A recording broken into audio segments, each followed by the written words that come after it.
Hello everyone, कैसे हैं आप सब। स्वागत है आप सबका एमके क्लासेस में। एंड मैथमेटिकल रीजनिंग का आज लास्ट पार्ट है। इससे पहले हम 3 पार्ट्स कंप्लीट कर चुके हैं मैथमेटिकल रीजनिंग के। जिन्होंने हमारी वो वाली वीडियोस नहीं देखी हैं, आप पहले मैथमेटिकल रीजनिंग के फर्स्ट 3 पार्ट्स देखें। वहाँ पर आपको मैथमेटिकल रीजनिंग में किस किस तरह के क्वेश्चंस पूछे जाते हैं, सिर्फ हमने प्रैक्टिस क्वेश्चंस पर ही ध्यान दिया है, क्योंकि वही चीज़ें मैथमेटिकल रीजनिंग में पूछी जाती हैं। कल मैंने आपको एक क्वेश्चन होमवर्क के लिए दिया था, मुझे उम्मीद है आपने वो क्वेश्चन कर लिया होगा। हम उसी क्वेश्चन को सॉल्व करके आज की वीडियो स्टार्ट करेंगे। जो भी हमारे चैनल पर न्यू है दोस्तों, आप हमारे चैनल को सब्सक्राइब कर सकते हो। हम JKSSB जूनियर असिस्टेंट के लिए अभी हमारी क्लासेस चल रही हैं। तो चलिए हम आज के क्वेश्चन की तरफ मूव करते हैं। सबसे पहले हमने मैथमेटिकल ऑपरेशंस किए थे, उसके बाद हम टाइप 2 क्वेश्चंस की तरफ आए, जिसमें मैंने आपको बताया था कि मैथमेटिकल रीजनिंग में आपको बेसिक जो मैथमेटिक के क्वेश्चंस होते हैं, जितने भी मैथ्स के टॉपिक होते हैं, वही क्वेश्चंस आपको पूछे जाते हैं। कल का जो होमवर्क के लिए क्वेश्चन था, वो क्वेश्चन ये रहा। ठीक है, ये क्वेश्चन आपके होमवर्क के लिए था। मुझे उम्मीद है आप सबने ये किया होगा।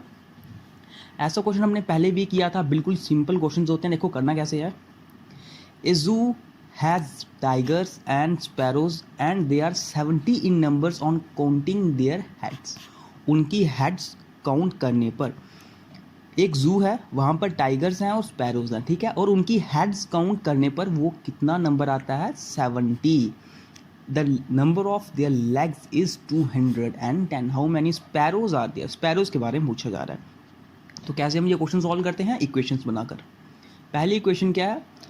70 in numbers on counting their heads, यानी कि टाइगर और स्पैरोज की जब हमने, ये टाइगर्स आए प्लस स्पैरोज, इनकी जब हमने हेड्स को कैलकुलेट किया, इनको काउंट किया, तो ये आया 70 इन नंबर। अब टाइगर के लिए, टाइगर की हेड कितनी होती है? 1। एंड स्पैरो की भी हेड कितनी होती है? 1। तो आप यहाँ पर 1 लिख भी सकते हो, नहीं भी लिख सकते हो, ठीक है, कोई प्रॉब्लम नहीं। सेकंड इक्वेशन क्या बनेगी? The number of there legs is 210, कि उनकी जो लेग्स का नंबर है वो क्या है? 210। अब आप मुझे खुद बताओ, टाइगर और स्पैरोस, इनकी लेग्स का नंबर कितना है? 210। लेकिन टाइगर की लेग्स कितनी होती है? 4 लेग्स। एंड स्पैरो की लेग्स कितनी होती है? 2 लेग्स। स्पैरो बर्ड की लेग्स कितनी होती है? 2। और टाइगर की क्या होती है लेग्स? 4। बस 2 इक्वेशंस मिल चुकी है हमें, फर्स्ट एंड सेकंड। बस आप अब इसको सॉल्व कर लो।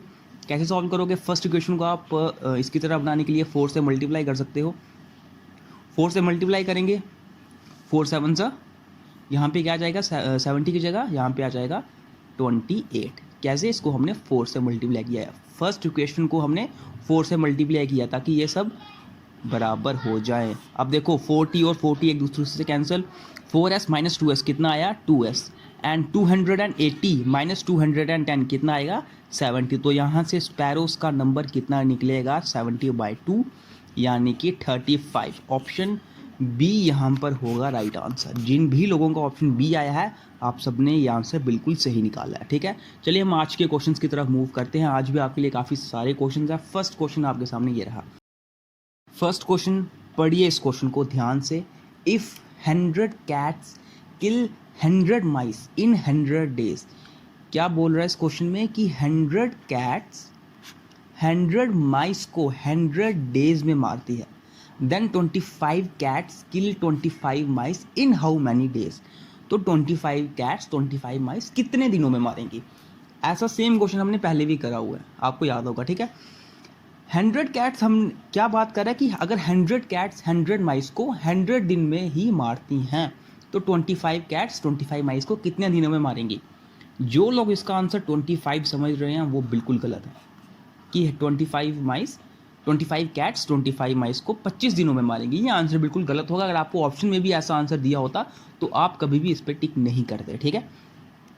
इसका डायरेक्ट आंसर क्या है? 100 डेज। अब खुद सोचो, अगर 100 कैट्स हैं, अगर 100 कैट्स हैं 100 माइस को 100 डेज में मारती हैं, तो अगर आप माइस को भी कम करके 25 कर लो, कैट्स को भी कम करके 25 कर लो, तो वो कितने दिन लगाएंगी? वो उतने ही दिन, 100 डेज ही लगाएंगी अपना वही काम कंप्लीट करने में, ठीक है। जिनको ये डायरेक्ट समझ नहीं आता, मैं आपको एक छोटी सी एग्जांपल देता हूँ। अगर मैं बोलता हूँ मैं सिर्फ एक हूँ, मैं सिर्फ एक हूँ, या फिर लगा दो यहाँ पे 10 लोग हैं, यहाँ पर 10 लोग हैं, 10 5 जितने भी लोग हैं, ठीक है, 10 लोग हैं, वो एक जगह से दूसरी जगह जो लगभग 10 किलोमीटर दूर है वहाँ से वह इस जगह से स्टार्ट करते हैं, ठीक है। 10 लोग एक जगह से स्टार्ट करते हैं, 10 किलोमीटर दूर जाने में कितना दिन लगाते हैं वो 10 दिन, ठीक है, 10 दिन लगाते हैं। तो अब बताओ सेकंड कंडीशन में अगर मैं यहाँ से क्या करूँ, 7 लोगों को हटा दूँ और सिर्फ 3 लोग ही रखूँ, तो 3 लोग यही डिस्टेंस, सेम डिस्टेंस, इतना दूर जाने में ही कितना समय लगाएंगे दोस्तों? वो 10 दिन ही लगाएंगे, वो 10 दिन ही लगाएंगे दोस्तों। बिल्कुल सेम ऐसा क्वेश्चन मैंने आपको पहले भी दिया था, यहाँ पर भी वही चीज़ है, बिल्कुल सेम चीज़ यहाँ पर भी है कि अगर आपके डेज को यहाँ पर छेड़ा ही नहीं गया है, यहाँ पर जितने लोग इन्होंने कम किए, जितने कैट्स इन्होंने कम की, उतनी ही माइस इन्होंने कम करी हैं, तो फिर काम उतने ही दिनों में कंप्लीट, उतनी ही देर में कंप्लीट होगा। अगर ऐसे भी समझ नहीं आया है तो मैं आपको एक बिल्कुल सिंपल फॉर्मूला बता देता हूँ। ये फॉर्मूला आप पुट करोगे टाइम एंड वर्क का बेसिक फॉर्मूला। इस बेसिक फॉर्मूले के अनुसार क्या बोला जाता है क्वेश्चन के लिए, M1 D1 H1। आप में से काफ़ी लोगों को ये फॉर्मूला आता होगा, upon W1 is equals to M2 D2 H2 upon W2। ये टाइम एंड वर्क का बेसिक फॉर्मूला है और इस फॉर्मूले के अनुसार आप ऐसे सारे क्वेश्चंस निकाल सकते हो। अगर आपको ऐसे नहीं पता चलता, कंफ्यूज हो जाते हो कि क्या 100 डेज कैसे आया, ठीक है, तो इस फॉर्मूले के अनुसार आप आराम से निकाल दो। Basic formula time and work का M1 D1 H1। M यानी कि कितने नंबर ऑफ पीपल हैं या कोई चीज़ है या फिर कोई लोग वगैरह, जानवर वगैरह जिन्होंने काम किया है। D यानी कि कितने दिनों में काम किया है। H यानी कि कितने घंटों में काम किया है। W1 यानी कि कितना काम किया है, ठीक है। इसी तरह ये किसके बराबर जाएगा, ये जाएगा M2 D2 H2 यानी कि सेकंड कंडीशन के अनुसार जो हमें यहाँ पर दी गई है। इसमें कितने लोगों ने काम किया, कितने दिनों तक काम किया, कितने घंटों तक काम किया, अपान W2 यानी कि कितना काम किया। बस यहाँ पर वैल्यूज़ पुट कर लो। वैल्यूज़ क्या है, सबसे पहली कंडीशन में वैल्यू क्या रहेगी, M1 यानी कि कितने लोगों ने या कितनी कैट्स ने काम किया। 100 कैट्स ने काम किया, 100 कैट्स थी यहाँ पर, मल्टीप्लाई कितने दिनों तक काम किया, 100 डेज तक काम किया। यहाँ पर 100 डेज भी मैंने लिख दिया। मुझे क्या घंटे या फिर ऑर्स यहाँ पे दिया है, मुझे ऑर्स यहाँ पे नहीं दिया तो और की जगह में कुछ भी पुट नहीं करूँगा, यहाँ पे ऑर्स दिए ही नहीं गए हैं। अपान W1 यानी कि कितना काम किया है, तो कितना काम किया है, 100 माइस को मारा है, तो माइस की जगह मैंने 100 लिख लिया। इक्वल्स टू किसके बराबर आएगा, सेकंड कंडीशन में क्या है, कितनी कैट्स है, 25 कैट्स हैं, इनटू D2 यानी कि कितने दिनों तक उन्होंने काम किया है। मुझसे दिन ही पूछा है, हाउ मैनी डेज, कितने दिनों तक काम किया, तो दिनों की जगह में क्वेश्चन मार्क लगा देता हूँ क्योंकि मुझसे दिन ही पूछा गया हुआ है। क्या आगे मुझे ऑर्स के बारे में बताया है, घंटों के बारे में बताया है, बिल्कुल नहीं बताया, तो यहाँ पे मैं कुछ नहीं पुट करूँगा। अपान में W2 कितना काम किया है, 25 माइस को मारा है, तो 25 यहाँ पे नीचे लिख लूँगा। मुझे क्या करना है, मुझे इस क्वेश्चन मार्क की इन दिनों की वैल्यू फाइंड करनी है। तो 25 से 25 कैंसिल, 100 से 100 कैंसिल, ये क्वेश्चन मार्क किसके बराबर आएगा, कितने दिन काम किया, 100 डेज। तो यहाँ पे ऑप्शन कौन सा राइट हो जाएगा, option D is the right answer, ठीक है। तो फॉर्मूले के थ्रू भी आप निकाल सकते हो अगर आपको कंफ्यूजन है, एंड डायरेक्टली भी कर सकते हो। यहाँ पर जिनको डायरेक्टली समझ आ जाता है कि 100 डेज ही लगाएंगे क्योंकि कैट्स भी उतनी ही कम किया, माइस भी उतनी ही कम किए हैं, ठीक है, और मैंने आपको कंडीशन भी समझा दी। चलिए हम नेक्स्ट क्वेश्चन की तरफ मूव करते हैं। ये रहा नेक्स्ट क्वेश्चन हमारे सामने। अब इस क्वेश्चन को देखो, the 40 veteran players decide to play badminton singles tournament. 40 players हैं, ठीक है, 40 प्लेयर्स हैं जो क्या डिसाइड करते हैं कि बैडमिंटन सिंगल्स टूर्नामेंट जो है वो खेलते हैं। सिंगल्स टूर्नामेंट मतलब क्या, एक प्लेयर इस तरफ और एक प्लेयर दूसरी तरफ, ठीक है, इस तरह से चलेगा, सिंगल्स टूर्नामेंट चलता है। The condition of the tournament is that if a player loses a game he is out of the tournament and also there is no tie. किसी भी तरह का टाई यहाँ पर नहीं होगा, यानी कि मैच ड्रॉ नहीं होगा। अगर कोई प्लेयर मैच हारता है तो वो टूर्नामेंट से बाहर हो जाएगा। सिर्फ ये कंडीशन है कि वो टूर्नामेंट से बाहर हो जाएगा अगर वो मैच हारता है। Organisers have to conduct what minimum number of games in order to decide a winner. अब अगर एक विनर डिसाइड करना है तो कितनी नंबर ऑफ टोटल गेम्स वो है वो ऑर्गेनाइजर्स को कंडक्ट करवानी पड़ेंगी डायरेक्टली, ये क्वेश्चन है। अब ये डायरेक्ट भी आप कर सकते हो, कैसे देखो, अब हर एक प्लेयर को मैच खेलना पड़ेगा, है ना, हर एक प्लेयर को मैच खेलना पड़ेगा, लेकिन हर एक प्लेयर को मैच हारना भी पड़ेगा। सिर्फ एक प्लेयर को छोड़कर, वो प्लेयर कौन होगा, वो प्लेयर होगा विनर। क्यों? कंडीशन ये है कि जो भी प्लेयर मैच हारेगा वो डायरेक्टली टूर्नामेंट से बाहर हो जाएगा। इसका मतलब इन 40 लोगों में से एक प्लेयर ऐसा होगा, एक विनर होगा जो एक भी गेम नहीं हारेगा, ठीक है, एक भी गेम नहीं हारेगा, वो विनर ये होगा। बाकी 39 क्या होंगे, बाकी 39 वो प्लेयर्स होंगे जो एक मैच हारेंगे। तो यहाँ पर डायरेक्ट आंसर क्या होगा, ऑप्शन सी। कितने नंबर ऑफ मैचेस कंडक्ट किए जाएंगे, 39 मैचेस। वो मैचेस जिसमें एक एक करके 39 प्लेयर्स जो हार जाते हैं वो बाहर हो जाएंगे, और वो प्लेयर, एक्सेप्शनल जो प्लेयर बचेगा जो एक भी मैच नहीं हारेगा, वो विनर कहलाएगा। ये हुआ डायरेक्ट तरीका। अगर आपको ये समझ नहीं आया तो मैं आपको एक अच्छी तरह से ये समझा भी देता हूँ। इसका डायरेक्ट आंसर 39 है, ठीक है। अब इसको समझो कि ये मैंने किया कैसे। 40 प्लेयर्स हैं और सिंगल टूर्नामेंट हो रही है, यानी कि दोनों तरफ एक एक प्लेयर इस तरह से खेलेंगे।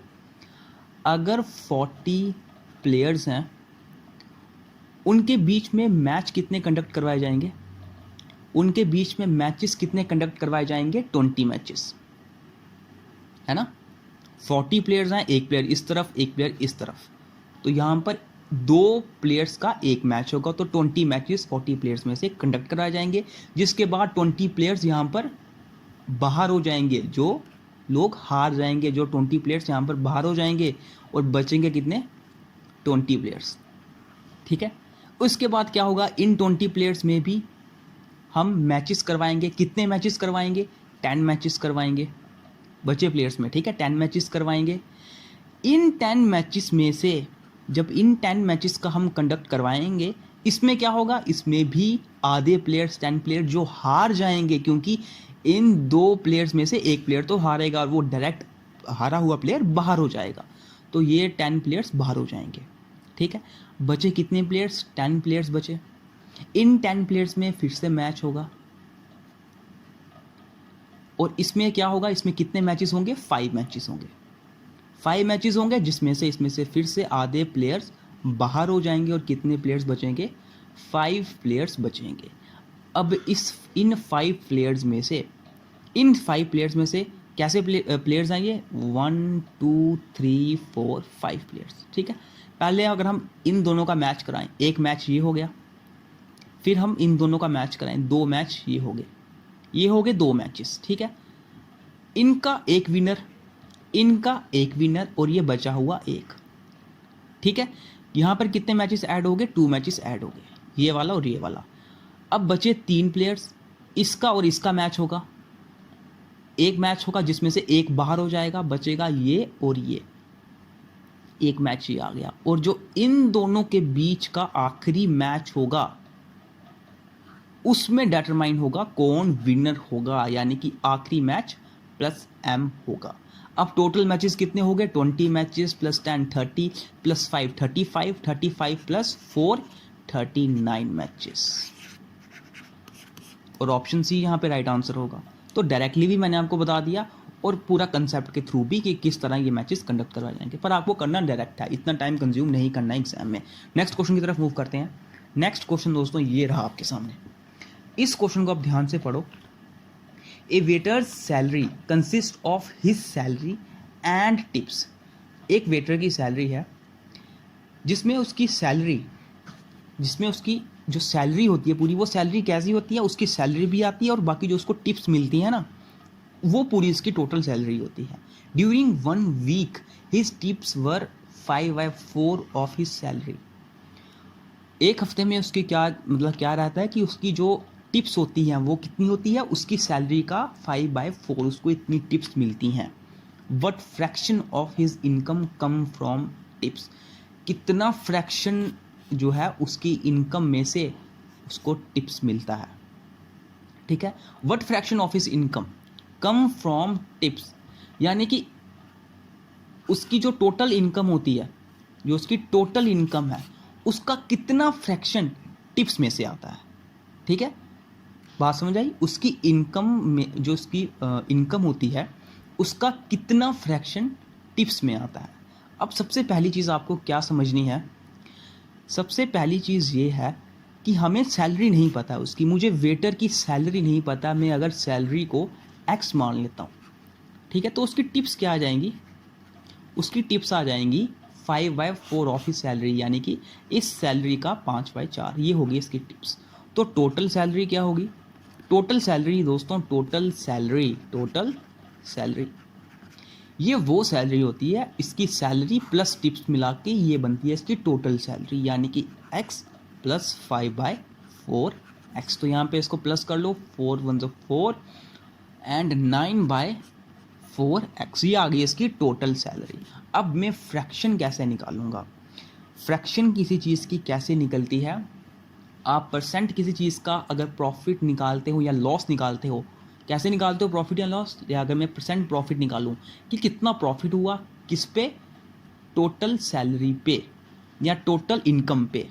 ठीक है, उस इनकम पे कितना प्रॉफिट हुआ वो मैं ऊपर लिखता हूँ। सिमिलरली फ्रैक्शन भी वही चीज़ आती है, फ्रैक्शन भी वही चीज़ आती है, यानी कि उसकी जो, उसको हमें फ्रैक्शन किसका निकालना है, उसकी टिप और उसकी इनकम का।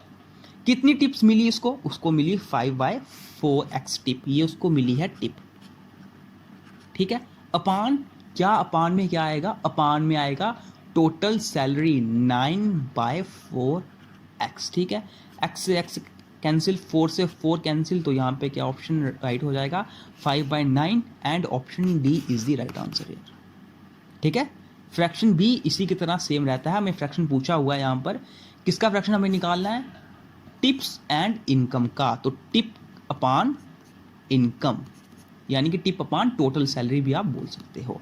ठीक है, नेक्स्ट क्वेश्चन की तरफ हम मूव करते हैं। नेक्स्ट क्वेश्चन ये रहा, अब ये 2 या 1 सेकंड का क्वेश्चन है। पहली चीज़ ये समझ लो क्या क्वेश्चन में बोला जा रहा है, ए शेफर्ड हैड 25 शीप, एक शेफर्ड के पास 25 शीप होती हैं, all but 11 died, how many was left with. यानी कि यहाँ पर जो लोग सबसे पहले ये चीज़ समझ रहे हैं कि अगर 25 शीप हैं, ऑल बट 11 डाइड, और 11 इसमें से मर जाती हैं, तो इसका आंसर सही होना चाहिए 14। और जो लोग 14 ऑप्शन यहाँ पे टिक करके आओगे वो हो जाएगा बिल्कुल गलत। ठीक है, क्यों, यहाँ पर आपको एक लाइन का मतलब समझना पड़ेगा, वो लाइन है ये, इस ऑल बट 11 डाइड का मतलब क्या होता है दोस्तों, डायरेक्टली ये लाइन का मतलब समझ लो। 1 सेकंड का क्वेश्चन है बस ये, ऑल एक्सेप्ट 11 डाइड। ठीक है, इसका मतलब ये हुआ कि सभी लेकिन 11 को छोड़कर मर जाते हैं, एक्सेप्ट 11। ठीक है, बट का मतलब यहां पे क्या होता है, एक्सेप्ट छोड़कर। ए शेफर्ड, अब क्वेश्चन ध्यान से दोबारा पढ़ो, ए शेफर्ड है 25 शीप्स, एक शेफर्ड के पास 25 शीप्स होती हैं, सभी ऑल बट 11 डाइड, कि सभी लेकिन 11 को छोड़कर मर जाती हैं, 11 को छोड़कर, यानी कि बच कितनी जाती है, 11 बच जाती हैं। तो ऑप्शन बी यहां पर होगा राइट आंसर। ठीक है, और डायरेक्टली कैसे करते हैं, आप देखते हैं कि कितनी बच गई हैं, ऑल बट 11, यानी कि 11 बच गई है, तो ऑप्शन बी यहाँ पर डायरेक्टली आंसर लगाते हैं आप। ठीक है, यहाँ पे 14 राइट आंसर नहीं होगा। और इस लाइन का मतलब समझ लो, ऑल बट 11, ऐसा क्वेश्चन एग्जाम में आए तो डायरेक्टली बट के आगे जो आपको नंबर दिया गया होगा वो ही राइट आंसर होगा। ठीक है, नेक्स्ट क्वेश्चन की तरफ मूव करते हैं, ये लास्ट क्वेश्चन है हमारा, इसके बाद हमारा मैथमेटिकल रीजनिंग भी हमारी तरफ से आप कंप्लीट ही समझो। क्वेश्चन को ध्यान से पढ़ो, in a class there are 14 boys who are over 18 centimetre tall. यहाँ पर 18 बॉयज़ हैं जो 160 सेंटीमीटर से ज़्यादा लंबे होते हैं। ठीक है, if these constitute 3/4 of the boys and total number of boys is 2/3 of the total number of students in the class. What is the number of girls in the class?